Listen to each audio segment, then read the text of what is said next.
Okay guys, hello. Magandang hapon. Nagbili po ulit tayo ng side mirror para sa M203 po natin. Kasi yung una kong nabili, parang hindi siya may kabit. Iba yung mga niya, mga pangkabit niya, so hindi ko na ilagay. So nag-order po ulit tayo sa Shopee, yan. So bubuksan po natin para makita po natin kung gaano kaganda itong side mirror na binili ko, So para maikabit na po natin sa M203, So buksan na po natin.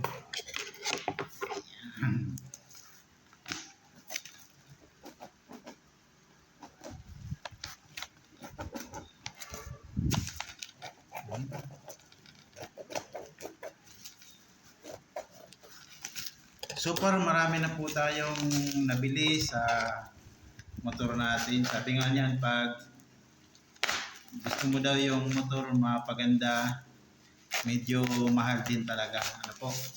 Kailangan mo mag-ipon para siyempre para na rin sa mga safety ng ating kasi pag maganda rin yung side mirror, maganda rin yung vision natin, yung nakikita natin sa kalsada. Ayan. So papalitan po natin yung stock na side mirror. So ayan po, kung makikita po, nakabox po siya. Ibig sabihin, makikita naman na high quality parts and accessories mirror. So so far maganda naman. Sana makita natin yung loob. Maganda talaga yung items. Yan. So naka-carton po siya, kitang-kita naman na maganda yung pakapak niya. Then may pa po siya, styro. Yan. Yan po kung makikita.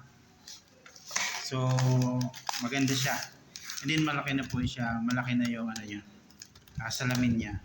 So yung vision natin pag sa kalsada, siguro nakikita po natin yung kasunod sa atin at yung yung mga nasa hulihan natin. So ayan po, alisin po natin.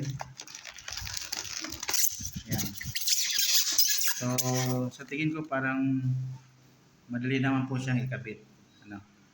Ayan lang yung niya, ikakabit niya. Yan yung mga mga tornilyo. So okay po siya. Salamat sa seller, sa side mirror. Thank you very much. So sunod po natin yung video, yung pagkabit na po natin. So thank you. Maraming salamat sa seller. Bye.